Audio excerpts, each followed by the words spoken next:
Okay so hi everyone. तो मैं पहले क्लियर कर दूं कि ये स्टेटमेंट ऑफ पर्पस जिसके बारे में अभी हम बात करने वाले हैं, ये वो एसओपी नहीं है जो हम वीजा फाइलिंग के टाइम साथ में एक डॉक्यूमेंट भेजते हैं ताकि वीजा ऑफिसर को और ज्यादा केस के बारे में क्लैरिटी हो जाए। ये वो स्टेटमेंट ऑफ पर्पस है जिसको हम एडमिशन ऐसे भी कह देते हैं, जो कि तब यूज में आती है जब किसी यूनिवर्सिटी में हमने अप्लाई करना है ऑफर लेटर के लिए। द थिंग इज, ये इंपॉर्टेंट क्यों है? क्योंकि आप जब अप्लाई कर रहे हो ऑफर लेटर के लिए या एडमिशन के लिए, तो आपका जो कंप्लीट एप्लीकेशन पैकेज है वो full of certificates, full of degrees या नंबर्स, फैक्ट्स, इन चीजों से भरा हुआ है। ये जो स्टेटमेंट ऑफ पर्पस है या लेटर ऑफ इंटेंट, ये चीज आपके एप्लीकेशन पैकेज को एक ह्यूमन टच प्रोवाइड करती है। तो बेसिकली ये डॉक्यूमेंट हर वो चीज बता देता है जो आपके सर्टिफिकेट्स या नंबर्स या फैक्ट्स नहीं बता पा रहे। फॉर एग्जाम्पल, आप एक आधे सेमेस्टर में फेल क्यों हो गए थे, या जो 1-2 साल का गैप है वो क्यों है, अगर आप अपने प्रीवियस स्टडीज से हटके कुछ करना चाह रहे हो तो वो क्यों करना चाह रहे हो, what is the motivation behind it. अगर आपने पास्ट में कुछ ऐसा किया है जो आपके फ्यूचर के साथ बहुत हद तक रेलिवेंट है तो आप उसको यहाँ पे मेंशन कर सकते हो अलग से। तो बहुत सारी चीजें हैं। अब क्योंकि मैं कह रहा हूं कि एक ह्यूमन टच है, पर्सनल टच है, तो हर एक के लिए इस डॉक्यूमेंट का यूज अलग तरह से हो सकता है। फिलहाल मैं आपको अपने बारे में बता दूं कि जब मैंने मास्टर्स में एडमिशन लेनी थी, जब मैं स्टडी अब्रॉड का सोच रहा था, तो मैंने 3 यूनिवर्सिटीज में अप्लाई किया था। यूनिवर्सिटी ऑफ विंडसर, जहां से अभी ग्रेजुएट होकर निकला हूं। यूनिवर्सिटी ऑफ ओटवा, वहां पे मास्टर्स प्रोग्राम है M Ed health education speciality में, तो उसमें अप्लाई किया था मैंने। इसके अलावा मैंने जर्मनी में एक यूनिवर्सिटी में अप्लाई किया था, यूनिवर्सिटी ऑफ जेना। जेना, ये प्रोनाउंसिएशन मुझे जर्मन एग्जैक्ट नहीं पता, लेकिन वहां पे अप्लाई करने पे मेरे को रिजेक्शन आई थी तकरीबन 1 महीने के बाद। और यूनिवर्सिटी ऑफ ओटवा और यूनिवर्सिटी ऑफ विंडसर, दोनों से मुझे एक्सेप्टेंस आई थी। तो रिजेक्शन वाली एसओपी तो हम वैसे डिस्कस नहीं करेंगे क्योंकि उसका कोई आपको फायदा नहीं है, वो तो मेरी भी रिजेक्ट ही हो गई थी। मुझे यूनिवर्सिटी ऑफ ओटवा और यूनिवर्सिटी ऑफ विंडसर की जो एसओपीज हैं, उनमें से फिलहाल मैं यूनिवर्सिटी ऑफ विंडसर वाली एसओपी को एक रेफरेंस लेके चल रहा हूं ताकि मैं आपको बता सकूं मेरे ओपिनियन में कि मैंने एसओपी कैसे लिखी थी। मैं जस्ट आपको एक रेफरेंस प्रोवाइड कर रहा हूं ताकि आपको एक आइडिया हो जाए चीजों का, और एक पर्सनल लेवल पे आप एक अच्छी सी स्टेटमेंट, एक अच्छा सा लेटर कंपोज करके अपनी एडमिशन सिक्योर कर सको। और सिर्फ मेरी नहीं, आप किसी की भी एसओपी प्लीज कभी कॉपी मत करना, क्योंकि हर बार यूनिवर्सिटी में कई बार डाटाबेस में अगर कुछ भी डिटेक्ट हो जाए कि आपने कहीं से कुछ कॉपी किया, एक तो वैसे भी हर जगह प्लेजरिज्म को बहुत सीरियस माना जाता है, और इस बेस पे तो आपको बिल्कुल भी फिर एडमिशन नहीं मिलेगी। अगर कहीं से भी डिटेक्ट हो गया आपने कहीं पे भी कुछ भी कॉपी किया, तो बिल्कुल ओरिजिनली और अपने थॉट्स के साथ एक बढ़िया लेटर और एसओपी लिखना। और रेफरेंस के लिए कि कौन कौन सी चीजें इंक्लूड करनी चाहिए, क्या क्या थॉट प्रोसेस होना चाहिए, थोड़ा बहुत कौन से क्राइटेरियाज फॉलो करके बेसिकली आपको एक एसओपी लिखनी होती है, वो आपको इस रेफरेंस के थ्रू पता लग जाएगा। So let's begin. तो सबसे पहले मैं आपको बता दूं कि ये मैंने फॉन्ट साइज जानबूझ के 18 किया है ताकि आपको थोड़ा क्लियरली दिख जाए सब कुछ। जूम कर लेता हूं इसको थोड़ा। जनरली आपको जो फॉन्ट साइज रखना है वो 11 या 12, 11-12, अब जैसे भी आपको ठीक लगता है लेआउट के हिसाब से रख लेना। मार्जिन उस हिसाब से रख लेना ताकि 1-1.5 पेज के बीच बीच आपकी एसओपी खत्म हो जाए। एट मैक्स आप 2 पेज तक खींच सकते हो, लेकिन काफी केसेस में उतनी जरूरत नहीं होती, आप 1-1.5 पेज पे ही केस अच्छे से एक्सप्लेन कर सकते हो।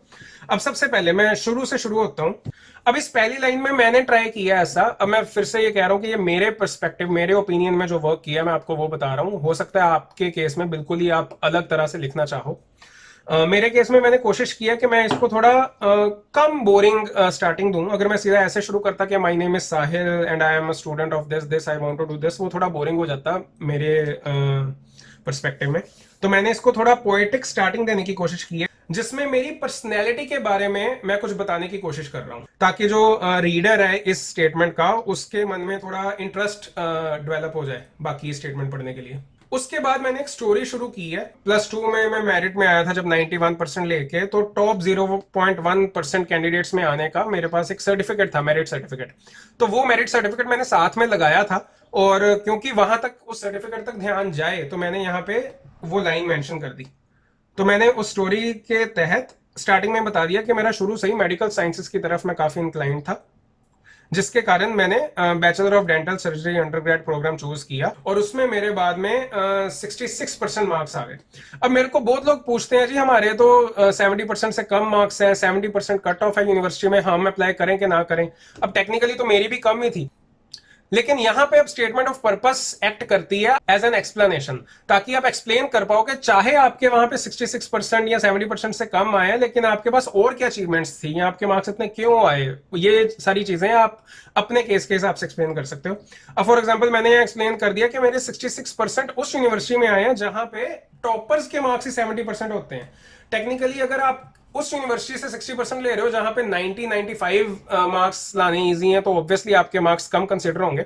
लेकिन अगर टॉपर के 70% और आपके 65-66% है, तो ऑब्वियसली वो एक अच्छे स्कोर की तरह कंसिडर हो जाएंगे अगर आप ये मेंशन करोगे तो। उसके बाद मैं स्टोरी को थोड़ा आगे लेके आया हूँ।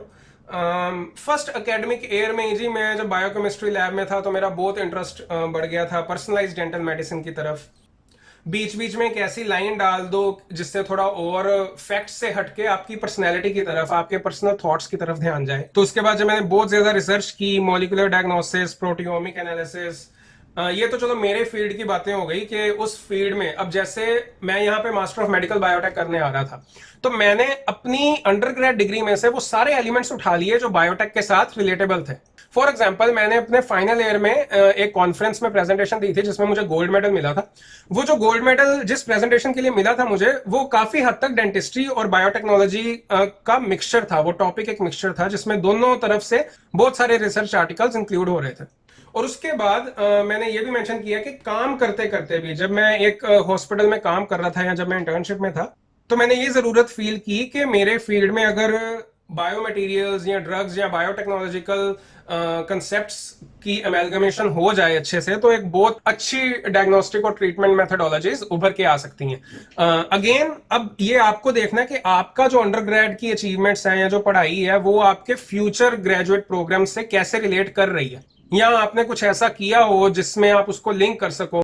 तो वो सब कुछ मेंशन करने के बाद आप ये कहो कि जब मैं ये वाला अपना पैशन, जो मैंने पैशन डेवलप किया था इतने सालों से, इसमें आगे पढ़ने की कोशिश कर रहा था, जब मैं रिसर्च कर रहा था, तो मुझे ये यूनिवर्सिटी में ये प्रोग्राम दिखा और ये बिल्कुल वही चीजें ऑफर कर रहा था जो मुझे चाहिए थी। अब यहाँ पे मैं क्या आपको सजेस्ट करूंगा कि जिस भी प्रोग्राम में आप जाना चाह रहे हो उसकी वेबसाइट पे जाके कोर्स करिकुलम देखो, वहां पे कौन से कोर्सेज हर सेमेस्टर में ऑफर किए जा रहे हैं, उन कोर्सेज से आपको फ्यूचर में क्या फायदा होने वाला है ये मेंशन करना बहुत जरूरी है। ये मतलब ये तो करना ही करना है, क्योंकि एडमिशन ऑफिसर्स ने ये पढ़ना है कि आप ये प्रोग्राम क्यों करना चाह रहे हो।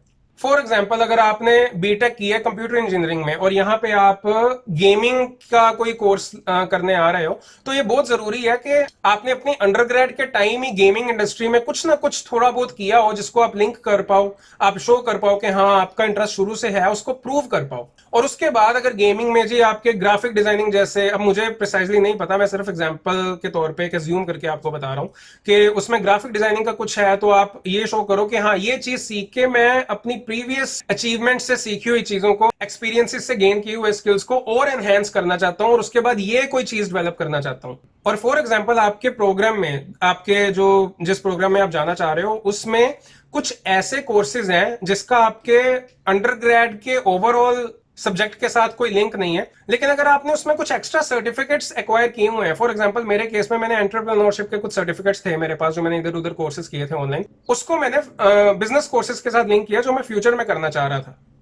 ऐसे ही आप भी कर सकते हो, अगर आपके पास फ्री टाइम है तो कोई ऐसे सर्टिफिकेट्स एक्वायर करने की कोशिश करो या वर्क एक्सपीरियंसेस एक्वायर करने की कोशिश करो जो आप फ्यूचर ग्रेड प्रोग्राम में जो कोर्सेज हैं उनके साथ लिंक कर पाओ। अब वो प्रोग्राम आप क्यों लेना चाह रहे हो ये मेंशन करने के बाद आपको ये भी मेंशन करना है कि वो यूनिवर्सिटी में आप क्यों जाना चाह रहे हो। यहां पे एक बहुत बड़ा फैक्टर ये आ जाएगा कि अगर आप जो प्रोग्राम आपने ऊपर बता दिया ना कि हाँ आप ये प्रोग्राम करना चाह रहे थे और वो वाला प्रोग्राम और किसी यूनिवर्सिटी में है ही नहीं या उसके जैसा प्रोग्राम और किसी यूनिवर्सिटी में नहीं है, तो ये एक बहुत बड़ा अच्छा पॉइंट आ जाता है। तो बेसिकली मैंने यहाँ पे ऑन कैंपस इन्वॉल्व होने की इच्छा जाहिर की है।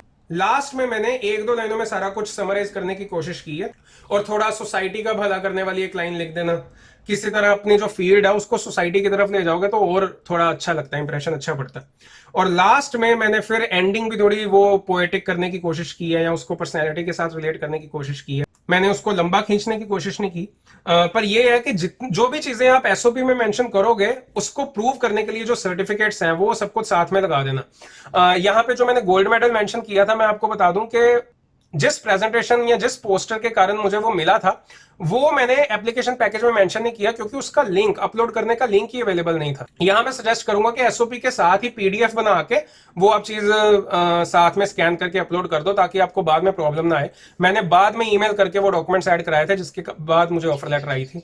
तो बेसिकली अब समराइज किया जाए तो आपको ये वाली चीजें मेंशन करनी एसओपी में बहुत जरूरी है। पहला, आपकी अचीवमेंट से भरी हुई स्टोरी।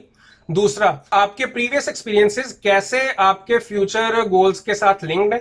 तीसरा, जो आपके फ्यूचर गोल्स हैं उसमें इस प्रोग्राम के कोर्सेज कैसे हेल्प कर सकते हैं, आपने ये यूनिवर्सिटी क्यों चूज की। और पांचवा, अगर एक्स्ट्रा आपका कोई स्पेशल केस है, जैसे कोई अगर आप फेल हो गए थे या गैप ज्यादा, उसमें आपने कुछ अलग किया, मतलब पर्सनल लेवल पे आप जो चीजें एक्सप्रेस करना चाह रहे हो जिसके कारण आपको लग रहा है कि हो सकता है एडमिशन ना मिले, वो चीज अगर आप मेंशन ना करो तो वो सब इस पे मेंशन कर दो। और इतने अच्छे से करो कि एडमिशन ऑफिसर को पढ़ के बड़ा अच्छा फील हो, वो कंप्लीटली हुक्ड रहे उस डॉक्यूमेंट के साथ। और ध्यान रहे कोई भी स्पेलिंग मिस्टेक नहीं होनी चाहिए, कोई कॉमा फुल स्टॉप इधर उधर नहीं होना चाहिए। ग्रामर, लैंग्वेज, वोकैबुलरी आपकी बड़ी हाई प्रोफाइल होनी चाहिए, ताकि पता लगे भी हाँ किसी, मतलब किसी ने लिखी है।